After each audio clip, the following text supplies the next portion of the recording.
Ladies and gentlemen, welcome back to the GoonersGoneWild podcast. It has finished Tottenham nil, Arsenal 1. And as always, North London will be red up until the boys have to prove themselves once again in the reverse fixture. But until then, the celebrations are happening. The parties are in the streets of London. And Ari is joining me here celebrating with you guys. So, Ari, how are you today?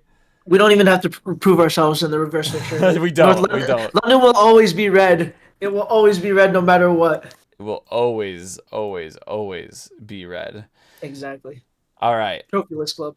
So, with that being said, let's talk about the game. Now, we knew this game was going to be difficult. We knew that this game was going to be a little back and forth, right? We knew that we were going to struggle because we were missing out Declan Rice, Odegaard, Zinchenko, Calafiori. The list honestly could go on and on. But how did you Yeah. think the boys did just overall before we get into any specifics? For all the people who say we never have any injuries, we never have missing players, we always have perfect seasons. We were missing half the squad today. So, um, honestly, pretty shaky. We missed the first 20 minutes, obviously, because we were playing footy. But I came into my parents' house, and my dad said we were getting dominated, which the stats also showed. Um, so, and I don't think they're a team to underestimate, obviously, and Ange has done a great job of playing possession style football. Um, but it looked like Spurs were very similar to our identity in the past, where we had all this possession, but they didn't create anything out of it. There was nothing. There's nothing in the final third, aside from a couple of lobbed in crosses from Madison and Solanke getting on the end of a few chances. But it just felt like they weren't really dangerous or threatening in the way that we weren't for a long time when we were transitioning from that Mustafi Oh God, David Luiz era. you're triggering me. That's like singing the boogeyman. What the fuck? Holy shit. Yeah, I was like I remember I was just reading tweets talking about it, and it was like Saliba and Gabriel have no idea what they've done for me, man. Coming from Mustafi and David Luiz, like they've saved me from the trenches. I was fucking dying. I was Dude, dying. they not only have saved us from the trenches, but they saved Arsenal from the trenches. Because how big was Saliba and Gabriel today? I Oh my think I god. think they had probably one of the best games that I've ever seen them as a pairing. Gabrielle obviously will get to the goal here in a little bit, but that defensive pairing has been so good for us over the past couple of seasons, and I feel like they're only getting better and better and better.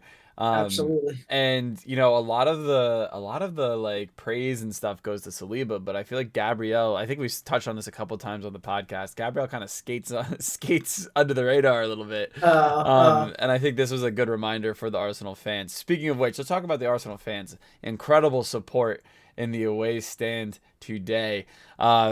It was crazy. NBC released a TikTok, and it was like a pitch side view of Saka's goal. And when that ball hits the back of the net, the iPhone microphone like just stops working. It literally sounds like you can't hear anything. It just sounds like white noise. So incredible away support from the Gooners there. So let's talk about that goal.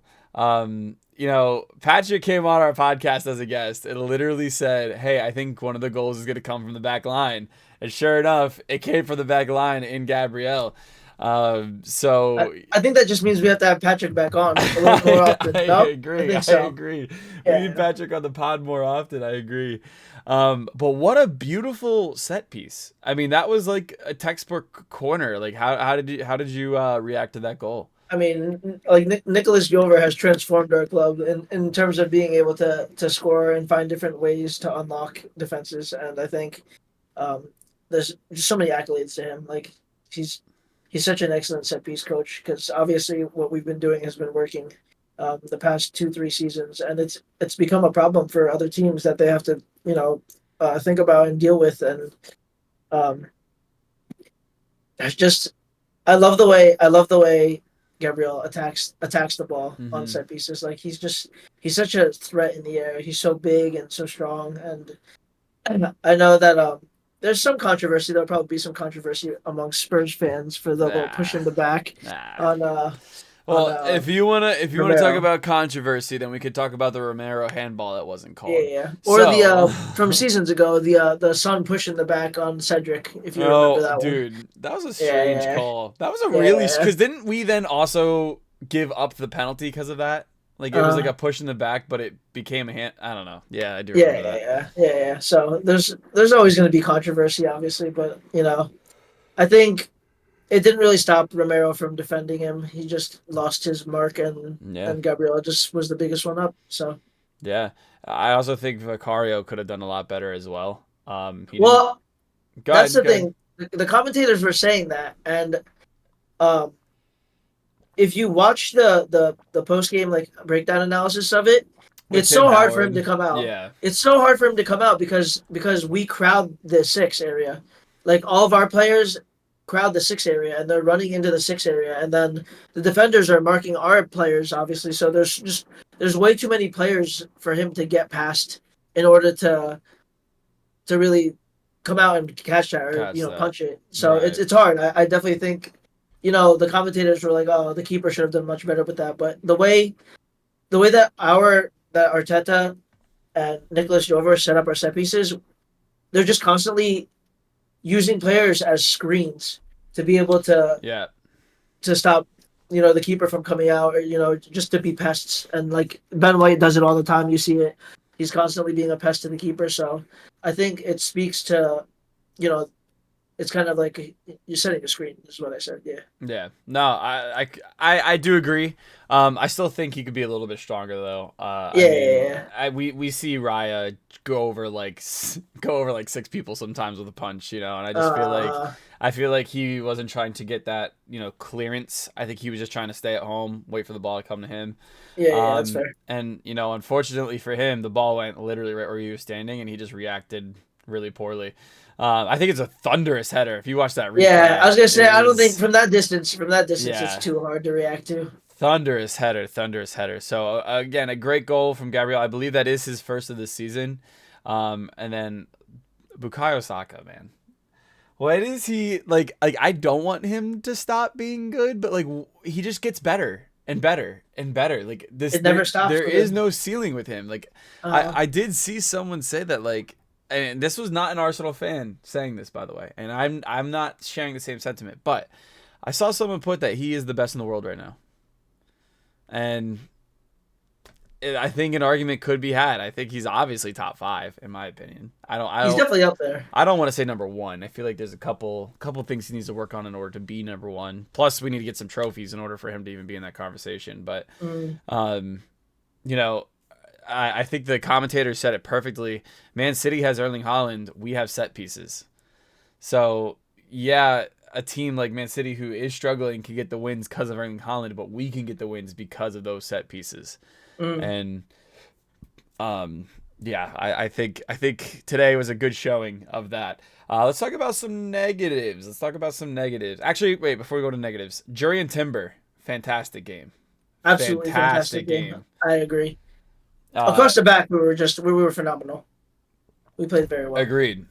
I was a little nervous seeing Timber come in, just because this is a very big game. I think this is probably the biggest game he's played for us in an Arsenal shirt. Um, and he held it down pretty well. I'm not saying that he's a bad player in any means. It's just, with someone so new to the lineup, I think I actually probably would have preferred a Zinchenko, or I would have preferred even Calafiori because he's more game tested than Timber is. We got to remember Timber has not played in like 8, 9, 10 months before Yeah, this yeah, yeah. season. I don't know. I So think I think I'd still take Timber over Zinchenko just because uh, Brennan Johnson's just he's so fast. He's just sprinting at him, and wait, I just who's Brennan Johnson? Was he on the pitch today? he's a nobody for sure.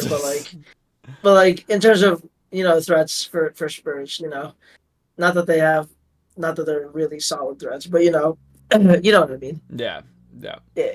Let's So let's talk about some negatives. I just want to point out. I think Martinelli was really flat today. Same song and dance. He could have I scored. think he looked a lot more lively than Saka. I think personally. I disagree. I think Really? I think he looked more lively because there was more support on that side this time. Whereas Odegaard likes to play with Saka in that pivot. We saw that Yeah. Jorginho and Timber had offered a little bit more support on that left side, Uh, and I think he just got more opportunity. Now you can make an argument that's probably why Saka didn't look as lively as well, and because he didn't have that support as Martinelli has in the past season. But I don't know. The reason why I'm saying that is his decision making is just a little confusing to me sometimes. yeah. Because he had a real easy just square to Saka for a tap in. Yeah. And he opted to open up his body with Van de Ven, Romero, and Vicario all in the same prize. Like, seriously, if he would have just slid it to Saka, I think we would have been 1-0 up at that time. Uh, But I don't know. It's not a huge negative. I'm not saying we should bench him again. But I'm just yeah. saying that I get what you're saying. they're again very omnidirectional, very just like going Yeah, down it the could have been wing and it could have been the difference. It could have been the difference right. in today, where the margins are very slim. Exactly. Yeah. Honestly, I can't really think of much else. It was a scrappy Yeah. game. It's not the game of football that we like to play, but it worked. It worked. Yeah, absolutely. I definitely got.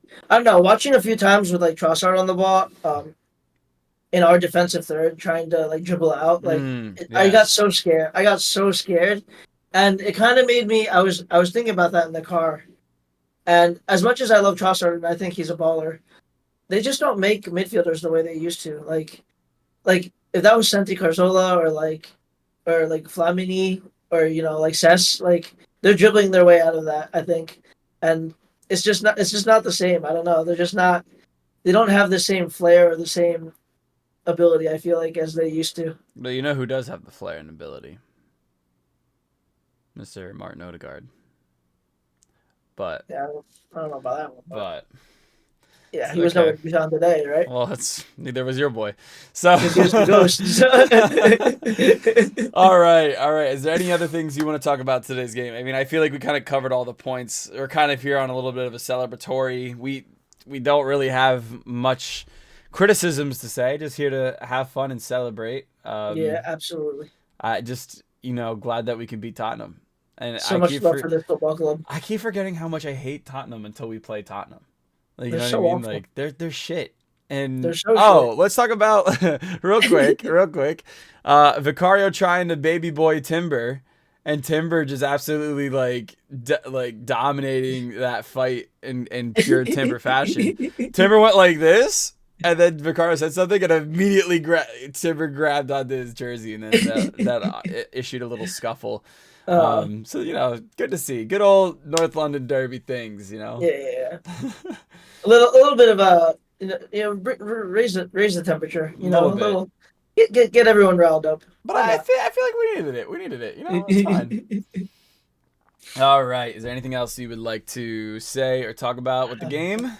Nope. Just our next fixtures are Atalanta, which we'll talk about in our next podcast, and City the following week. So some big fixtures coming up, some very important fixtures, but We'll see if we can get through them. We let's see got a what we couple. can. Yeah, we got a couple more weeks. Thankfully, Declan Rice will be back next week. Odegaard's probably still going to be out. Calafiori is still going to be out. Zinchenko might even still be out. So still missing a lot of big names for those big fixtures. But go ahead. What did you think about I mean, he didn't play that much, but what did you think about I think. Sterling's debut? Sterling. I thought you were going to say and I can't say his name. And Waneri. Wary. And Yeah, Waneri. and Waneri. Yeah. I'll talk with Sterling first. I'll talk with Sterling first. I forgot how funny Sterling's run looks. I was like, what is like? Is he hurt already? I literally thought he was hurt already because he was like running weird. But I think he looked lively when he came on. I think he was a bit unlucky in certain times. He had the ball at the top of the box, and you could tell he was looking to square it to someone, and no Uh, one was available, so he kind of got caught up. At first, I was like, "Man, you're doing I too thought much. he You're could. doing too I thought he much." should have shot that. I also thought he could have shot it, but then like Yeah, looking yeah, back at it, I mean yeah. he did drag 3 defenders with him, which is Yeah, what we yeah, need. Because then yeah, all he needs to do, lay it back to the midfield. Midfield fills into that where he like spot where he was. Boom, we have a free wing. So I think he looked really good. Waneri also looked really good. yeah. He Like, was checking into those half spaces, receiving the ball, turning, and then like keeping possession well. I think he looked really lively. He was hungry to get after the ball. I'm really excited to and see him he on the pitch didn't more. back down from challenges. Nah. He played the game like this was just like a friendly. Like, you know what I mean? Like, Uh, he was real cool, calm, collected. He received some really difficult passes. Some really mm, difficult passes, and I think that's a really good sign. And I do think we see him starting in a couple of these fixtures this season. And I think he's definitely one to watch out for. yeah, for sure. He'll definitely get some starts in the cup fixtures. I think. So I want to see more of Sterling so badly. Like, I can't Me believe like too. I'm excited to watch Sterling. Who would have thought in 2024 we would be excited to watch Sterling? But here we are. All Anyone who right. plays for our club, we're excited Oh, for. So absolutely, absolutely. yeah, 99.9% of the people I'm excited to watch. Anyway, that's crazy. no, you know what? I give Shinchenko like a lot of shit, right? But Yeah. when he's on, he's like really on, and it's hard for me to Yeah. hate him. Like, Yeah. It's just like it's hard because like he doesn't have that defensive capability, so like it's not entirely his fault. And like when he's getting roasted and like absolutely burnt down the line, like it's usually by the likes of like the best, like Salah. So like it's not. Is it really his fault? Like come on, man. come on, nah, it's not his fault. It's not his fault. But all right, we will wrap this podcast up. Again, a huge win in the North London Derby, from the Absolutely. Arsenal. 1-0 to the Arsenal. And you know what? Shout out Lee Dixon for not being anti-Arsenal today. That made me really happy. I was like, you're an Arsenal legend, and you always come up on punditry, and you're always a fucking prick when it comes to Arsenal. But today, you actually were right on the money with a lot of things, and you even sang the 1-0 Yeah. to the Arsenal at the end of the broadcast. So I'll take it. I'll take it. But without further ado, we will see you guys in our next podcast. And as always, come on, you Gunners. Come on, you Gunners.